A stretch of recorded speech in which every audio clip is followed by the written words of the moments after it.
Welcome to NCIX Tech Tips. Today's episode is going to be about understanding graphics card performance. So what do I mean by that? I mean, when you go on a forum and some guy's like, oh, I just got this graphics card and it runs game X at 150 FPS. And then he doesn't give any more detail. Well, I'm going to explain to you guys all of the different factors that you need to consider when you want to determine if a graphics card is going to run the games you want the way you want to run them. So here's a perfect example. I've got an older video card. This is a Radeon 4850 and I'm running it at 1080p with 50 FPS. So that's pretty good, right? It's a pretty great graphics card. Well, check this out. I have to have the details turned down so low at 1080p that you see this tree right here. Compare it to the tree next to it in terms of the detail level. I had to crank everything down in this game to get playable frame rates at 1080p. Maybe that's not how I want to play my game. See, watch what happens when I move a little bit closer. All of a sudden that tree turns into a real tree. But it's not that far away and it turns into just a big old block of pixels. So we're going to talk about all of the different factors that affect the performance of your games and why a high-end graphics card delivers a better gaming experience.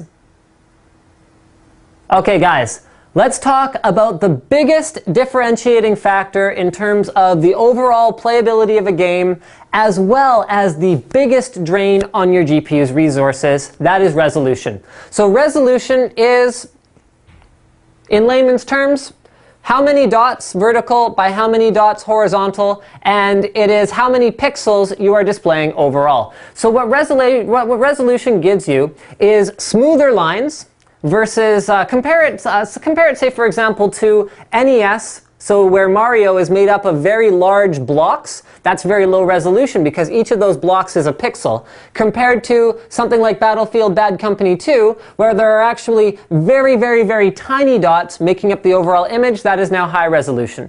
So why does resolution increase the amount of power needed by your graphics card? Well, every pixel needs to be calculated and rendered separately, which means that the more pixels you have, the higher the resolution you're playing at, the more GPU power you need. So that is why when someone says to you, oh, well, I get 120 FPS in that game, it's pretty meaningless because, well, what are they running it at? Are they running it at old school 800 by 600, which is about 500,000 pixels? Are they running at 720p, which is what most console gamers would be used to, which is about 1,000,000 pixels? Or are they running it at full 1080p, which is 2,000,000 pixels?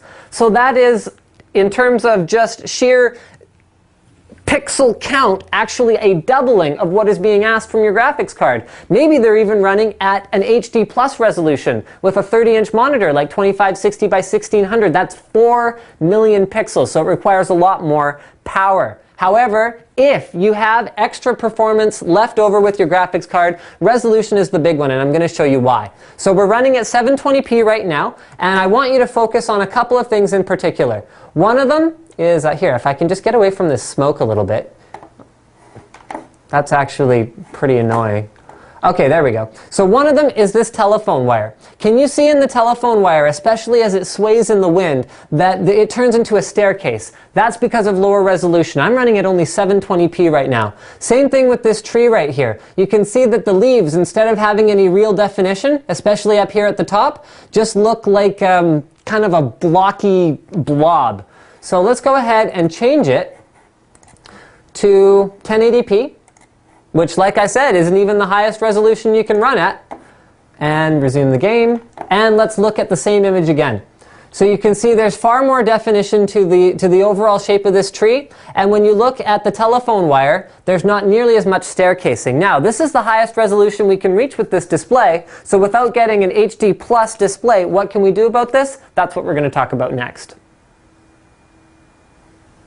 So what Cameraman and I discovered is that in Battlefield Bad Company 2, there actually isn't a dramatic impact on the overall image quality of the game from turning textures up, nor is there a dramatic impact from turning up the overall level of detail. Now, one thing we did notice a big difference from was the effects setting. So you can see here, let's have a look at the smoke in particular. Now, effects can be any number of things. It can be physics, it can be smoke, it can be explosions, but having a higher level of effects is going to make smoke appear more billowy and less sort of like a segmented caterpillar.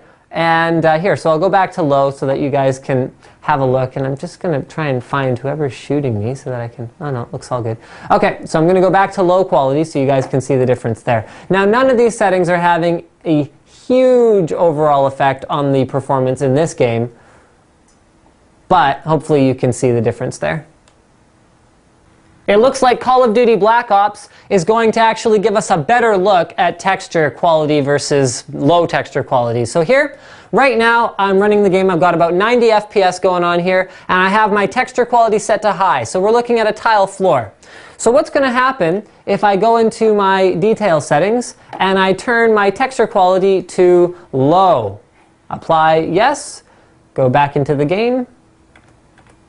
Now I'm looking at sort of a muddy, brownish thing that maybe I can walk on, hard to say. So that is the dramatic difference that texture quality can make to your gaming experience, although you can see my FPS is still the same because texture quality, more than anything else, is dependent on having enough video card memory, although there is a small impact on performance in terms of your GPU as well. So fast GPU does help. Now we're going to go ahead, turn the texture quality back up to extra, but we have our AF, or anisotropic filtering, turned all the way down. So I'm going to show you guys what that means. Now the textures up close look about as good as they're going to get. We can see the carpet, we can see the tiles, but what about far away?